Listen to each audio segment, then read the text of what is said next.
যারা এই সমস্ত কাজে অংশগ্রহণ করেছে তাদের তওবা করা উচিত, এগুলো ভালো কাজ না। বাংলাদেশে যারা সরকারি চাকরি করে, গভর্নমেন্ট জব করে, তাদের কথা ভিন্ন, তাদের দায়িত্ব আছে, যেতে হতে পারে, সমস্যা নাই। কিন্তু যার কোনো দায়িত্ব নাই, একজনকে দেখলাম যে অমুক আমাকে পাঠিয়েছে, অমুকের নির্দেশে আমি এখানে এসেছি, মুখে লাল দাড়ি, মনে হচ্ছে বেচারা নামাজি, কিন্তু বক্তব্য দিচ্ছে পূজা মণ্ডপে দাঁড়ায়, অমুকের নির্দেশে আপনাদের খোঁজ খবর নিতে আসছে, অমুকের নির্দেশ। আরে বাপরে বাপ, ইমান গাছের উপরে উঠে দিয়ে অমুকের নির্দেশ মানতে গেলে কি অবস্থা হবে? থাকবে ইমান? আবার পূজা মণ্ডপে দেখা যাচ্ছে যে কি এক গজল গাচ্ছে। এই যে গজল গাওয়া পূজা মণ্ডপে যায়, এ কোন ধরনের কথাবার্তা, কি অবস্থা? দেখছেন আপনারা যে ভারতে একটা নিউজে দেখছেন, ইউনুস সাহেবের কি বানাইছে? ওসর বানাইছে, ওসর, বুঝেন? শত্রু আর তীর মারতেছে, খাওয়া ইলিশ মাছ। কি খাওয়া? দে ইলিশ মাছ আরও পাঠা, আমাকে তো খাইতে দিবে না, দিবে পাঠা শুধু যাচ্ছে ইলিশ মাছ। আর খাইয়ে ওরা বড় মন্দিরে কি করছে, ডক্টর ইউনুস রে, ট্রাম্প রে, পাকিস্তানের প্রধানমন্ত্রী রে মূর্তি বানায়, ওই ওসর বানাইছে। দৈত্য যারে কয়, যারে বধ করা, ওসর না পশুর না কোনটা, ওসর বানাইছে। অপমান তো, এটা অপমান কিনা? আমাদের ধর্মমন্ত্রী বলেছে এটা ন্যাক্কারজনক ঘটনা। আমি তো বলি যে না, ঠিক আছে, ইলিশ মাছ খাওয়াইছো, তার প্রতিদান তো দিতে হবে। হ্যাঁ, ইলিশ মাছ খাওয়াইছো, প্রতিদান তো লাগবে। মিডিয়ার সামনে তারা বলতেছে না, দেখতে ভালোই লাগতেছে। কি জ্ঞান! একটা দেশের প্রধানকে এভাবে অপমান করা হচ্ছে, আর তারা ইলিশ মাছ পাঠাইছে কেন? সাম্প্রদায়িক সম্প্রীতি, প্রীতি করার জন্য। আমাকে মানুষ খাইতে পারে না, দামের জন্য প্রীতি খাইতে পারতেছে না। ইয়া আল্লাহ, এই যে সম্প্রীতি শুধু একজন রক্ষা করলে কোনোদিন সম্প্রীতি থাকবে? থাকবে না। ওই বাংলাদেশের পাহাড়ি অঞ্চলে কি পাওয়া গেছে? রাশিয়ান অস্ত্র। কি পাওয়া গেছে? রাশিয়ান। তো বাতাসে চলে আসছে। কোন জায়গাতে এসে? বাতাসে। যাই হোক, যেটা বলতেছিলাম, ইমান সবার আগে। কি সবার আগে? ইমান। ভাই, ইমানের আগে কিছু নাই, যা আছে সব ইমানের পরে। যা আছে সব ইমানের পরে। দেখতে হবে, ইমান একটা শ্বাস বানান, ধরেন যে ইমান একটা শ্বাস, ওই শ্বাসে রাখতে হবে, ঠিক আছে? যদি ইমানের ভিতরে পড়ে আসি, ইমানের ভিতরে না পড়ে নাই, ইমান নষ্ট করা যাবে না। দুনিয়ার সব কিছু নষ্ট করা যেতে পারে, চাকরি হোক, ব্যবসা হোক, যা হোক, কিন্তু ইমান নষ্ট করা যাবে না, সে যেই হোক না কেন। কারণ ইমানের চাইতে দামি বস্তু আল্লাহ সুবহানাহু ওয়া তাআলা আর কোনো কিছু তৈরি করেননি। ইমানের চাইতে কোনো দামি নাই। এই জন্য আল্লাহ বলেছেন, ওয়ামিনান নাসি মান ইয়াত্তাখিযু মিন দুনিল্লাহ আনদাদা ইউহিব্বুনাহুম কাহুব্বিল্লাহ ওয়াল্লাযীনা আমানু আশাদ্দু হুব্বান লিল্লাহ। আল্লাহ বলেছেন, যারা ঈমানদার তারা সবচাইতে আমাকে বেশি ভালোবাসে। সবচাইতে কাকে বেশি ভালোবাসে ঈমানদাররা? আল্লাহকে। তারপরে কাকে? নবী মুহাম্মদ রাসূলুল্লাহ সাল্লাল্লাহু আলাইহি ওয়াসাল্লামকে। এই দুইজনের পরে মা, বাবা, আত্মীয় স্বজন, স্ত্রী, যা আছে, দল দাড়ি, ব্যবসা বাণিজ্য, যা কিছু আছে, আল্লাহ এবং তার রসুলের পরে, নাকি এগুলো তার আগে? কথা বলেন, সব পরে। আগে আল্লাহ, আগে কে? ঈমানদাররা। ওয়াল্লাযীনা আমানু আশাদ্দু হুব্বান লিল্লাহ। ঈমানদাররা সবচাইতে বেশি ভালোবাসে কাকে? আল্লাহকে। এরপরে তার রসুলকে। কুল ইন কুনতুম তুহিব্বুনাল্লাহ ফাত্তাবিউনি ইউহিব্বুকুমুল্লাহ। আল্লাহ আবার শর্ত জুড়ে দিয়েছে, আমাকে যদি ভালোবাসতে চান, আমাকে যদি ভালোবাসতে চাও, আমার রসুলকে কি করো? অনুসরণ করো, ভালোবাসো। এইটা আবার মিলাদ আলারা নিয়ে গেছে। এটা কি করছে? মিলাদ আলারা নিয়ে ওখানে লাগাই দিয়েছে, এই তো নবীকে ভালোবাসতে হবে। আর ইয়া আইয়ুহাল্লাযীনা আমানু সাল্লু আলাইহি ওয়া সাল্লিমু তাসলিমা। যা হোক, যেটা বলতেছিলাম, আপনাকে চিন্তা করতে হবে যে কোনো কাজ করার আগে যে এটা ইমানের সাথে সাংঘর্ষিক কিনা, ইমানের সাথে সাংঘর্ষিক কিনা। ইমানের সাথে সাংঘর্ষিক হলে ইমানকে বেছে নিতে হবে, ওইটাকে ছেড়ে দিতে হবে, শেষ। ইমানের সাথে কোনো কম্প্রোমাইজ করা যাবে না। আর ইমানের সাথে কম্প্রোমাইজ তখন করবে না যখন তার ইলম থাকবে। কি থাকবে? ইলম থাকবে। যখন তার জানা থাকবে, সে জানে, না জানা মানুষ কিভাবে কম্প্রোমাইজ করবে না বলেন? সে তো জানেই না, সে তো জানেই না। যে জানে না তার কাজ হচ্ছে জানার চেষ্টা করা, জাননেওয়ালার কাছে থাকা। কিন্তু তার মানে এই না যে কোরআন আমি বুঝবো না, আলেম ছাড়া কোরআন কেউ বুঝবে না। এই যে চিন্তা, এটাও শয়তান থেকে আসা। এটাও কার থেকে আসা? শয়তানের একটা চক্রান্ত, যে কোরআন সাধারণ মানুষ বুঝতে পারবে না। ওয়াল্লাহি এটা শয়তানের চক্রান্ত। কোরআন বাংলায় আছে না নাই? অর্থ আছে না নাই? তা বাংলায় অর্থ বোঝা যাবে কি যাবে না? কিছু বিষয় আছে যেগুলো এলেম অর্জন না করলে গভীর জ্ঞান হয় না। কিন্তু এর মানে এই না যে তাকে 12 প্রকারের এলেম ছাড়া সে কোরআন বুঝতে পারবে না, কোরআন পড়া যাবে না।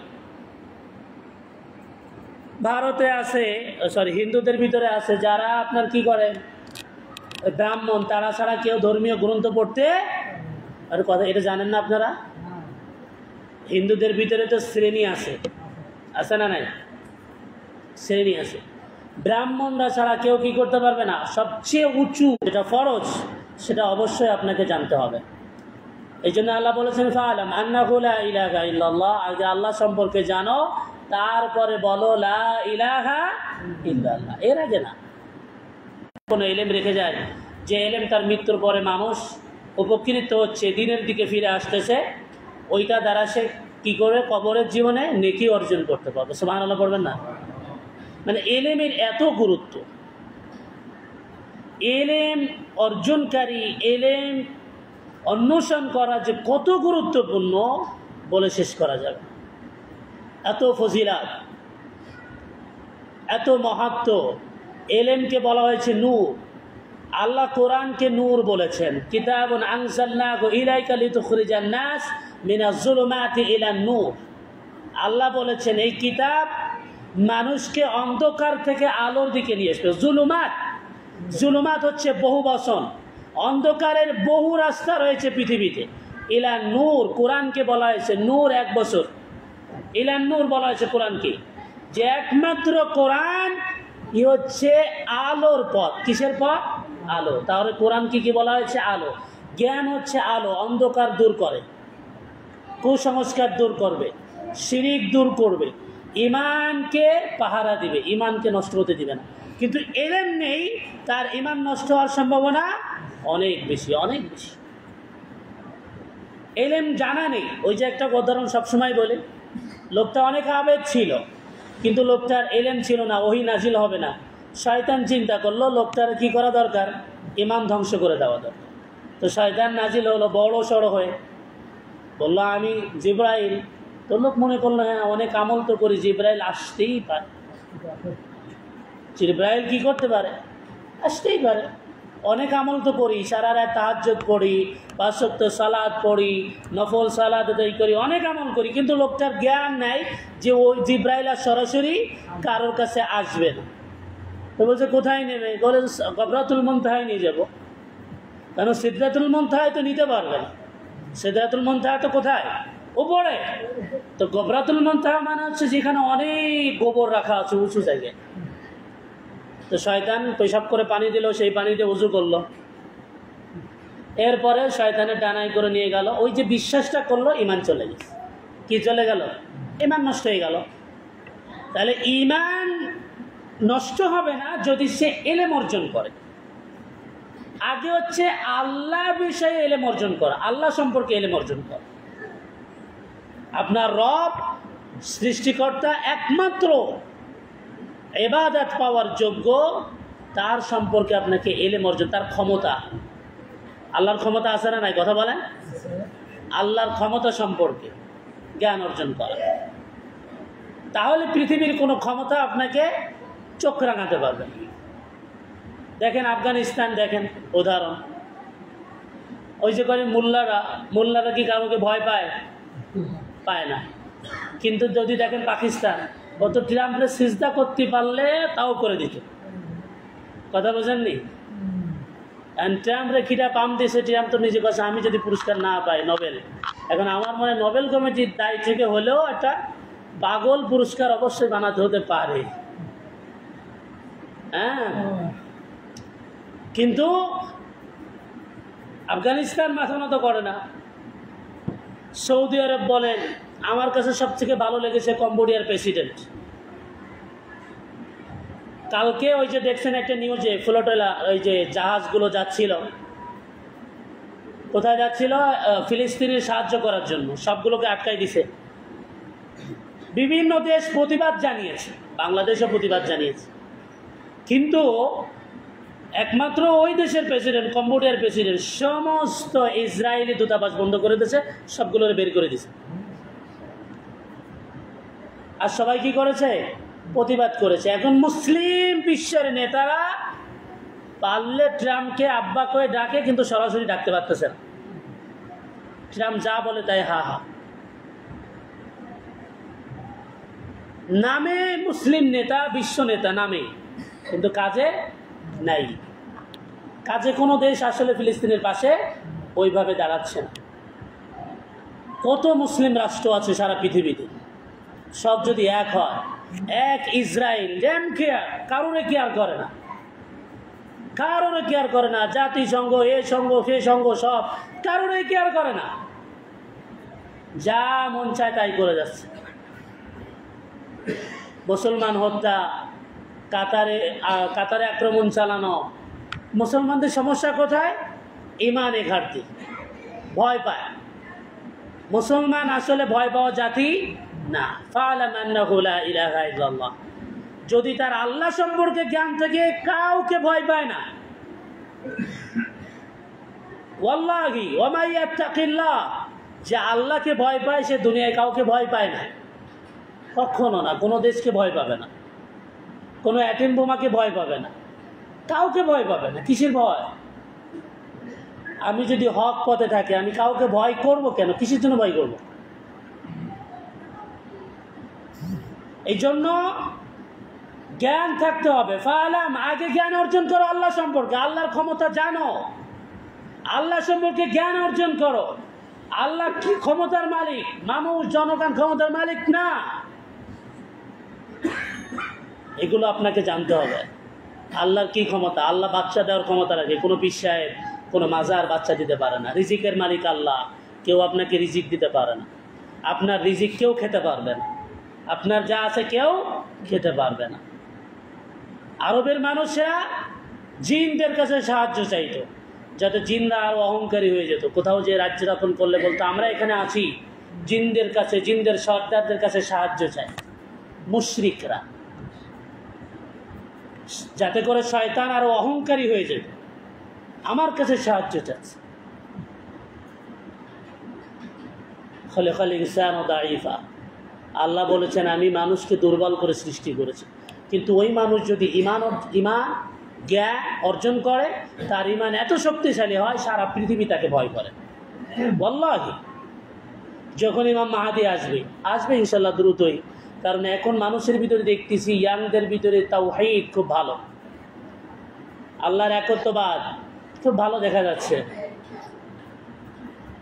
তো ইমাম মাহাদি যখন আসবে, সারা পৃথিবীতে আসবে, দানেশ মিটারও আসবে, খুলনা আসবে, ফুলতলা আসবে, পৃথিবীর কোথাও বাদ দিবে না, সমস্ত জালিম আটকাবে, একটারও বাদ দিবে না। যে দেশে যে জালিম আছে সবগুলো গ্রেপ্তার হবে, সবগুলোকে খাঁচায় বন্দি করা হবে। কারণ আল্লাহর পাওয়ার। এই জন্য ইমানদার কখনো আল্লাহ ছাড়া কাউকে ভয় পেতে পারে না। সত্য তো সত্যই, কুল জাআল হক ওয়া যাহাকাল বাতিল। মক্কা বিজয়ের সময় আল্লাহ রাসূল এই আয়াতটা পড়তেছিলেন, কুল জাআল হক ওয়া যাহাকাল বাতিল ইন্নাল বাতিলা কানা যাহুকা। সত্য এসেছে, মিথ্যা বিলুপ্ত। মিথ্যা তো বিলুপ্ত হওয়ার জন্য, মিথ্যা বিলুপ্ত হবেই আজ অথবা কাল। মিথ্যার কোনো শক্তি নাই। ওয়াল্লাহি সারা পৃথিবীতেও যদি মিথ্যা প্রতিষ্ঠিত হয়ে যায় আমি পরোয়া করি না, কারণ আল্লাহ আছেন ওয়াল হাইয়ুল কাইয়্যুম, চিরঞ্জীব, চিরস্থায়ী আল্লাহ। পৃথিবীতে কে আছে চিরস্থায়ী? আল্লাহর একটা নাম আছে যাকে বলা হয় ইসমে আজম। কি বলা হয়? সামাদ, আল্লাহুস সামাদ। কেন সূরা ইখলাস পড়লে এক খতমে সওয়াব হয় কখনো চিন্তা করেছেন? আল্লাহর একটা ব্যতিক্রম নাম হচ্ছে সামাদ, অমুখাপেক্ষী, কাউকে পরোয়া করে না। সারা পৃথিবীর মানুষ আল্লাহর অস্বীকার করলে কিচ্ছু যায় আসে না আল্লাহ। ফেরেশতারা তো বলেছিল আল্লাহ মানুষ কেন বানাতে হবে, আমরা তো আপনার প্রশংসা করতেছি, মানুষ আবার কেন লাগবে? সারা পৃথিবীর মানুষ যদি আল্লাহকে না ডাকে কিচ্ছু যায় আসে না, কিচ্ছু যায় আসে না। আসমান খুলে পড়বে, ফেরেশতারা না খেয়ে থাকবে, ফেরেশতারা খাই না। আল্লাহুস সামাদ, অমুখাপেক্ষী। মানুষ মুখাপেক্ষী। পৃথিবীতে এমন কোন প্রাণী নাই যেটা অমুখাপেক্ষী। আপনার ঘুম লাগে, খাওয়া লাগে, টয়লেটে যাওয়া লাগে, আপনি মুখাপেক্ষী। একমাত্র অমুখাপেক্ষী যার খাওয়া লাগে না, যার ঘুম নাই, যার রেস্ট নেওয়া লাগে না। পৃথিবীতে এমন কোনো প্রাণী নাই, এমন কোনো মানুষ নাই যার রেস্ট নেওয়া লাগে না, খাওয়া লাগে না। একমাত্র আল্লাহ হুয়াল হাইয়ুল কাইয়্যুম, অমুখাপেক্ষী। সেই রবের গোলাম, সেই রবের বান্দা, এত ভয় কিসের? এই জন্য সব সময় আপনাকে যেটা অর্জন করতে হবে, ফালাম, আগে তার সম্পর্কে জ্ঞান অর্জন করো। আল্লাহ বলছেন ঈমান আনার আগে জ্ঞান অর্জন করো। ঈমান আগে না, ঈমান আগে না, আগে জ্ঞান। জ্ঞানকে ফরজ করা হয়েছে। যতটুকু মৌলিক জ্ঞান না থাকলে নয়, অতটুকু জ্ঞান আপনাকে অর্জন করতে হবে। আর জ্ঞানের সব থেকে বড় উৎস কোনটা? আল কোরআন। সবচেয়ে বড় উৎস কোনটা? আল কোরআন। ওয়াল্লাহি পৃথিবীতে যত জ্ঞান আছে, যে জ্ঞান আপনাকে স্রষ্টা সম্পর্কে জ্ঞান দিতে পারবে না। পৃথিবীতে যত জ্ঞান আছে, যত জ্ঞানের কিতাব আছে, ওয়াল্লাহি। তাহলে ছেলে আমেরিকাতে পড়ার পরেও কেন বাবা মাকে বৃদ্ধাশ্রমে রেখে আসে? কি জ্ঞান অর্জন করেছে? বিসিএস ক্যাডার, সচিবালয় চাকরি করে, দুর্নীতি দমন কমিশনার, প্রেসিডেন্ট, সেও তো দুর্নীতি করে। কি জ্ঞান অর্জন করেছে? ও তো শিক্ষিত নাকি ও অশিক্ষিত? শিক্ষিত না? সচিবালয় চাকরি করে, ও তো অশিক্ষিত নাকি? ও তো শিক্ষিত। BCS cadre, police officer, army officer, RAB, কোন জায়গায় নেই দুর্নীতি? কোন সেক্টরে নেই দুর্নীতি? কেন? এত জ্ঞান অর্জন করার পরে তারা দুর্নীতি করে, কারণ তার মানে এটা জ্ঞানই না। এই জ্ঞান তাকে সৎ আদর্শ মানুষ তৈরি করতে পারেনি। জাহেলি যুগ বলা হয় কেন? আরবরা কি জাহেল ছিল? লিখতে পড়তে পারতো না? সাবা মুআল্লাকা বলা হয়। 7 জন কবির নাম ওই জামানায় আরবের স্বর্ণ অক্ষরে লেখা ছিল, সাবা মুআল্লাকা, যারা শ্রেষ্ঠ হয়েছিল কবিতায়। এত বড় শ্রেষ্ঠত্ব কবিতা ছিল যাদের কবির নাম স্বর্ণ অক্ষরে লেখা হতো। সাবা মুআল্লাকার যুগকে জাহেলি যুগ বলা হয়েছে। কেন? রব সম্পর্কে জ্ঞান নেই। দুনিয়াবি জ্ঞান আছে, পুঁথি জ্ঞান আছে, কবিতার জ্ঞান আছে, গানের জ্ঞান আছে, কিন্তু কার সম্পর্কে জ্ঞান নাই? সৃষ্টিকর্তা সম্পর্কে। কার? যে তোমাকে সৃষ্টি করেছে। ইকরা বিসমি রাব্বিকাল্লাযী খালাক। নাকি আপনি নিজে নিজেই সৃষ্টি হয়েছেন দুনিয়ায়? আপনার মা বাবা চাইছে চলে আইছেন? আল্লাহ চাইছে তাই। কত জন্তু সন্তান নেওয়ার চেষ্টা করতেছে, ডাক্তার, কবিরাজ, কত কিছু খায়, হয়েছে সন্তান। ইয়াহাবু লিমান ইয়াশা ইনাসা ওয়া ইয়াহাবু লিমান ইয়াশা যুকুর। আল্লাহ বলেছে যাকে আমি চাই সন্তান দিই, যাকে আমি চাই না দিই না। আবার যাকে চাই উভয়টাই দিই, আবার কাউকে আমি বন্ধা করে রাখি। এ তো আল্লাহর ক্ষমতা, এ তো আল্লাহর ক্ষমতা। আপনাকে জানতে হবে আমার আল্লাহর ক্ষমতার সম্পর্কে। আমি যেটা আপনাকে বোঝাতে চাচ্ছি, ফালাম ইকরা, আল্লাহ প্রথমে আয়াত নাযিল করেছেন পড়ো, ফরজ করেছেন। প্রত্যেক দিন একটু পড়েন না, কিছুই তো পড়েন না, কি ব্যাপার পড়েন না কেন? কেন পড়েন না? কিসের ব্যস্ততা? কি দুনিয়াদারি করেন? কাকে ব্যস্ততা দেখান? আল্লাহকে ব্যস্ততা দেখেন। আল্লাহু আকবার। আল্লাহুল গনি ওয়া আনতুমুল ফুকারা। আল্লাহকে কেন ব্যস্ততা দেখান? আল্লাহ হচ্ছে ধনী, পৃথিবীর সবাই গরিব। সেটা যদি বিল গেটস হয়, $50 মিলিয়ন মালিক হয়েছে, তো কি হয়েছে? ও তো ফকির, কখন হঠাৎ করে সব নাই হয়ে যাবে। আল্লাহর কি কোনোদিন কমবে? আপনি কোথায় দৌড়াচ্ছেন? কার পিছনে দৌড়াচ্ছেন? কাকে ব্যস্ততা দেখাচ্ছেন? আল্লাহকে। আল্লাহ আমি অনেক ব্যস্ত, অনেক ইনকাম করতে হবে, নামাজ পড়ার সময় পায় না। আল্লাহ কত ব্যস্ত। ঢাকায় যান না, মেট্রো রেল, আমি তো উঠলাম, গত সপ্তাহে গিয়েছিলাম ভাই, সকালবেলা তো সিট পাইনি, দাঁড়ায় গেছি, বিকেলবেলা তো ভাই দাঁড়ানোর জায়গা নেই মেট্রো রেলে। এত দ্রুত, আগে যেখানে 2.5 ঘন্টা 3 ঘন্টা লাগতো 15 মিনিটে পৌঁছে যাচ্ছি। লোক সিরিয়ালতে টিকিট কাটা লাগতেছে। কি ব্যস্ত মানুষ! আমার মনে হয় সারা বাংলাদেশে মেট্রো রেল দিলে ভালো হয়, কিন্তু তারপরও ব্যস্ততা শেষ হবে না। তারপরও ব্যস্ততা, দৌড়াচ্ছে মানুষ, রাত নেই দিন নেই, দৌড়াচ্ছে দুনিয়া দুনিয়া দুনিয়া। যখন যান কবজ করবে তো এর আগে থামবে না, এর আগে থামাথামি নেই। আফসোস, কিসের পিছনে দৌড়াচ্ছেন? যিনি দেওয়ার মালিক তার পিছনে দৌড়ায় না। যিনি দিতে পারেন, যিনি ধনী, যার কাছে কোনোদিন ফুরায় না, অভাব নেই, আল্লাহর ভান্ডার কখনো ফুরায় না, তার পিছনে দৌড়াতে নেই। যা হোক, যেটা বলতেছিলাম, আপনাকে জ্ঞান অর্জন করতে হবে। 1 নম্বর, প্রথমে আপনাকে আল্লাহ সম্পর্কে জানতে হবে। যদি আপনি পাক্কা ইমানদার হতে চান, ইমানকে সুরক্ষিত রাখতে চান, ইমান কিন্তু নষ্ট হয়ে যায়। ইমান এমন না যে আপনাকে মুসলমানি দেওয়া হয়েছে, মুসলমানের ঘরে জন্মগ্রহণ করেছেন, ব্যাস ইমান টাইট। এরকম না, ইমান নষ্ট হয়ে যায়, ইমান কেটে যায়। ওলামায়ে কিরাম প্রায় 10টা কাজ বলেছেন, এরকম কাজ করলে ইমান নষ্ট হয়ে যায়। অনেকে দেখা গেল একটা জানি, তা হচ্ছে শিরিক। আমরা একটা জানতে পারি, কয়টা? এটা জানি, শিরিক করলে ইমান কেটে যায়। আরও যে 9টা 10টা আছে, এগুলো আমরা জানি না। কোরআনের বিধান নিয়ে যদি কেউ উপহাস করে, ওকে এখন চলবে? অনেকে বলে না 1400 বছর আইনকে এখন চলবে, ইমান গেছে, চলে গেছে, ইমান নষ্ট হয়ে যাবে। কি নেই কোরআনে? আচ্ছা, অনেকেই কোরআনের আইনকে অনেক ভয় পায়, মনে হয় যে কোরআনের আইন আসলে সব কানা ঘোড়া ল্যাংড়া তৈরি হয়ে যাবে, হাত কেটে যাবে। তা আফগানিস্তানে কয়জনের হাত কাটাছে? সৌদি আরবে অনেকে হজ করতে যান, শুনবেন যে আচ্ছা কয়জনের হাত কাটা আছে, একটা হাত কাটাও খুঁজে পাবে না।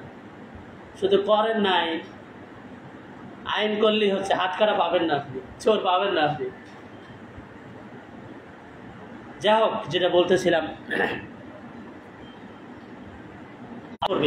আর দিনে ইলম অর্জন করা মানেই মাদ্রাসায় পড়া না। আমাদের ভিতরে ভুল কনসেপ্ট, আমি বড় হয়ে গেছি তো আমার তো আর পড়া। ভাই, কোরআন তো আছে, বাংলায় অনুবাদ আছে, সূরা নাস, ফালাক, ইখলাসের অর্থটা একটু পড়েন, ফাতিহার অর্থটা পড়েন, তাহলে নামাজে হুজুর কি পড়ে, আপনি কি পড়েন বুঝবেন। মালিক ইয়াউমিদ্দিন, বিচার দিবসের মালিক। ইয়াকা না'বুদু ওয়া ইয়াকা নাস্তাঈন, আমরা আপনার ইবাদত করি, আপনার কাছেই চাই। কি বলেন কিছুই বোঝেন না, হুজুর কি বলে তাও বোঝেন না। আল্লাহর সাথে কথোপকথন, সূরা ফাতিহাকে আল্লাহ ভাগ করেছেন, সুবহানাল্লাহ পড়েন, অর্ধেক বান্দার জন্য, অর্ধেক আল্লাহর জন্য। আল্লাহু আকবার। এটা না পড়লে আপনি কিভাবে বুঝবেন? এই জন্য আল্লাহু আকবার, সামি আল্লাহু লিমান হামিদা, রব্বানা ওয়া লাকাল হামদ, সুবহান রাব্বিয়াল আযীম, সুবহান রাব্বিয়াল আলা, কি পড়ি তাও জানি না। নিয়ে পড়তে মাদ্রাসায় যাওয়া লাগবে। আচ্ছা, ভ্যান চালাতে কেউ মাদ্রাসায় যায়? ভ্যান চালায় ইনকাম করে কি করে? হালাল না হারাম? 100% হারাম। অটো চালায়, সিএনজি চালায়, কঠিন কাজ, নৌকা চালায়, সব কঠিন কাজ করতে পারে, যেটা সব থেকে সহজ এটা পারে, সব থেকে সহজ। আর মোবাইল আসাতে আরো সহজ, মোবাইল আসাতে আরো সহজ। অন্তত নামাজে কি পড়েন, অন্তত নামাজে পুরো কোরআন শরীফ জানার দরকার নাই, পারেন না ঠিক আছে, 4টা সূরা তো লাগে নামাজ পড়তে গেলে, 4টা 5টা লাগে, 4টাই ধরলাম সর্বনিম্ন ভাই, এর বাইরে যাওয়া লাগবে না। তো 4টাই কি বলেন এই তো তাও বোঝেন। কুল আউযু বিরাব্বিল ফালাক কি, এর অর্থ একটু বোঝেন। যদি আপনি বোঝেন তাহলে আপনি নামাজে মনোযোগী আসবেন। কেন নামাজে আমাদের মনোযোগ থাকে না? কারণ হুজুর কি বলে, আমি কি বলি, কিছুই ছাতা মাথা বুঝি না, তা মনোযোগ আসবে কি করে? এই জন্য আপনি কি পড়তেছেন, কার সামনে দাঁড়াচ্ছেন, কার সামনে মাথা নত করতেছেন, এটা আপনাকে জানা ফরজ। এটা জানা কি ফরজ, মৌলিক। মৌলিক পুরো কোরআন হাদিস জানা ফরজ না, হাফেজ হওয়া ফরজ না, আলেম হওয়া ফরজ না, কিন্তু জাইনে গেলে হলে সেটা মেনটেন করা, রক্ষা করা ওয়াজিব হয়ে যায়, সেটা দায়বদ্ধতা আছে। এই দেখেন, ফাদলুল আলেমি খায়রুম মিন ফাদলিহিল আবিদ, ইবাদতের ফজিলতের চেয়ে ইলমের ফজিলত অধিক উত্তম করা হয়েছে হাদিসে। ইবাদতের চেয়ে ইলম, মানে অনেক ইবাদত করলেন কিন্তু আপনি জানেন না, আপনি জানেন এর ফজিলত আল্লাহ রাসূল সাল্লাল্লাহু আলাইহি ওয়াসাল্লাম বেশি বলছে। এই জন্য জ্ঞান যদি আপনার কাছে থাকে, আপনাকে কেউ গুমরা করতে পারবেন, শয়তান ওয়াসওয়াসা দিতে পারবেন, শয়তান ওয়াসওয়াসা দিতে পারবে না। এই জন্য কলব যদি ভালো করতে চান, দিল যদি ভালো করতে চান, আপনার ইমান যদি ভালো করতে চান, তাজা রাখতে চান, ওয়াল্লাহি কোরআন পড়ার বিকল্প কিছু নেই। সরাসরি আল্লাহর সাথে কথা বলতে চাই কি চায় না মানুষ? সরাসরি। পৃথিবীতে একটাই লাইন আছে, তা হচ্ছে কোরআন। সুবহানাল্লাহ পড়বেন না? আল্লাহ রাসূল সাল্লাল্লাহু আলাইহি ওয়াসাল্লাম বলেছেন, কেউ যদি কোরআন পড়ে, পৃথিবীর কেউ যদি না শোনে, আল্লাহ সুবহানাহু ওয়া তাআলা ওই সপ্তম আসমান থেকে কান লাগিয়ে তার তেলাওয়াত শোনে। সুবহানাল্লাহ পড়েন, কোরআন তেলাওয়াত করেন, একটু হলেও করেন, এক আয়াত হলেও করেন, এক আয়াত। প্রত্যেক দিন 4 আয়াত দরকার না, আপনি একটা আয়াত পড়েন। আজকের আমি সূরা ইখলাসের প্রথম আয়াতে পড়বো, কুল হুয়াল্লাহু আহাদ। এতটুকু আয়াতের অর্থটা একটু জানবো, বাংলা অর্থ। ওয়াল্লাহি যে আলেমরা আপনাকে বলবে কোরআন বোঝা যাবে না, সাধারণ মানুষ বুঝবে না, বুঝবেন যে এটা শয়তান, এটা শয়তান, এটা আপনাকে গুমরা করার চেষ্টা করবে। তাফসীর করতে, ব্যাখ্যা করতে ইলম দরকার হয়, সহজ অর্থ বুঝতে আপনাকে ইলম দরকার হয়। আল্লাহ তো কোরআনে বলেছে, ওয়ালাকাদ ইয়াসসারনাল কোরআন, কে আসো কোরআন শিখবা, কোরআন বুঝবা, আমি তো সহজ করে দিয়েছি। তাহলে মোল্লা কঠিন করতেছে কেন? মোল্লার স্বার্থ আছে, মোল্লার স্বার্থ আছে, এই জন্য কঠিন করতেছে। এই জন্য ভাই ইলম অর্জন করতে হবে। আল্লাহ বলেছেন, ইয়া আইয়ুহাল্লাযীনা আমানু কু আনফুসাকুম ওয়া আহলিকুম নারা, হে ঈমানদারেরা, নিজে জাহান্নাম থেকে বাঁচো, পরিবারকে জাহান্নাম থেকে বাঁচাও। আপনি ভালো স্ত্রী চান, আপনার স্ত্রী আপনাকে ভালোবাসুক, চাই কি চায় না? কত স্ত্রী বিটা মানুষের তুচ্ছ তাচ্ছিল্য করে, কত স্ত্রী আছে, ওই সমস্ত বিটা মানুষের মন চায় মরে যায়, আছে এরকম বহুত মানুষ।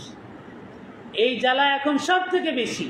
ভাই বউরে যদি আপনি কোরআন পড়াতে পারেন, তা বউ দেখবেন যে একদম হুর হয়ে যাবে দুনিয়া।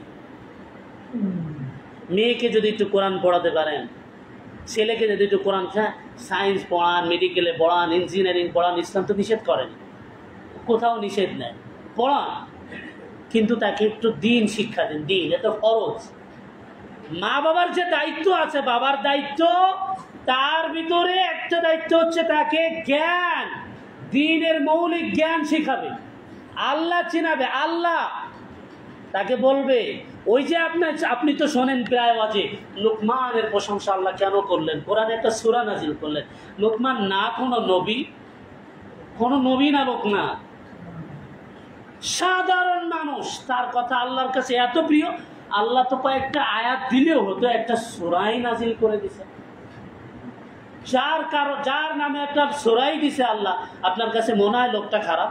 কথা বলেন, কি বলেছে? ইয়া বুনাইয়া আকিমিস সালাহ, হে আমার সন্তান সালাত আদায় করবা। ইয়া বুনাইয়া লা তুশরিক বিল্লাহ, হে আমার সন্তান আল্লাহর সাথে শিরিক করো না। না, এটা আপনি বলতে পারবেন না, হারাম।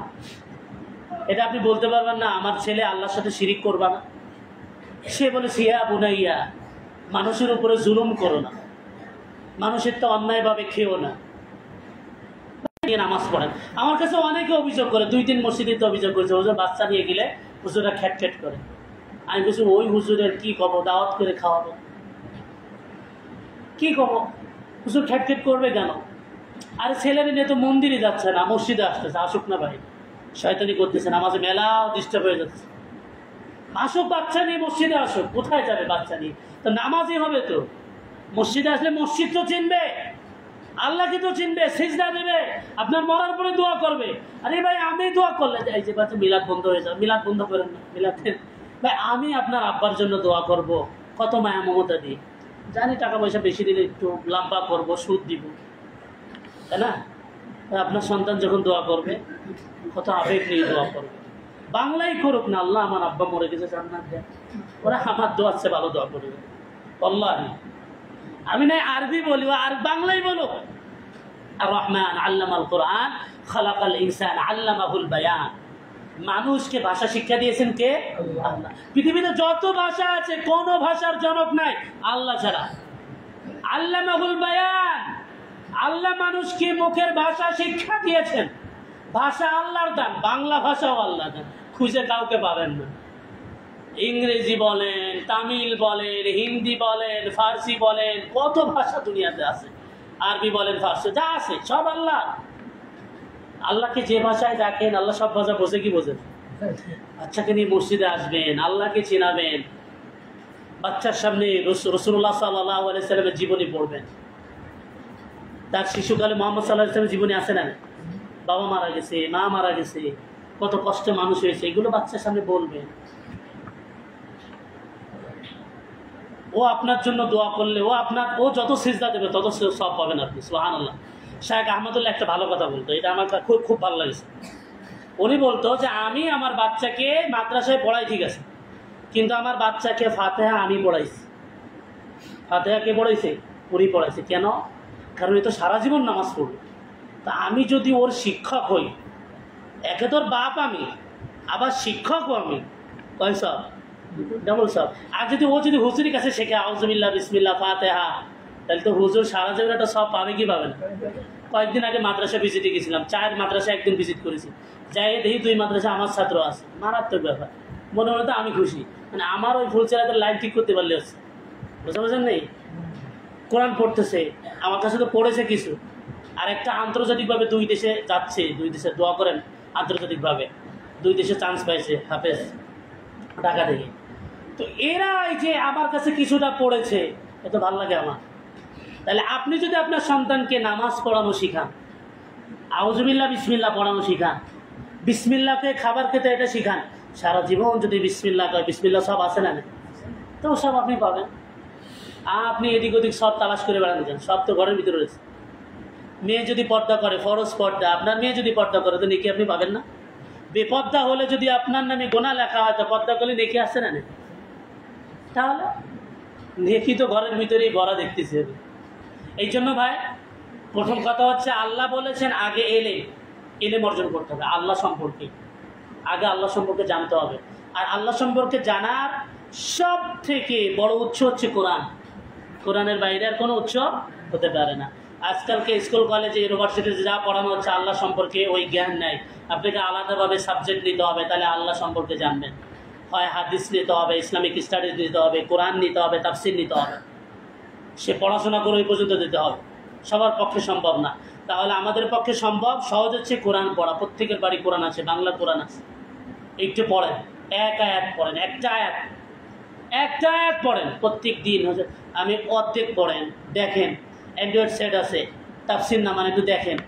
আয়াতের সমস্যা নেই, ব্যাখ্যা বিশ্লেষণে যাওয়ার দরকার নেই, নিজে জানার জন্য, আমল করার জন্য, আল্লাহকে চেনার জন্য।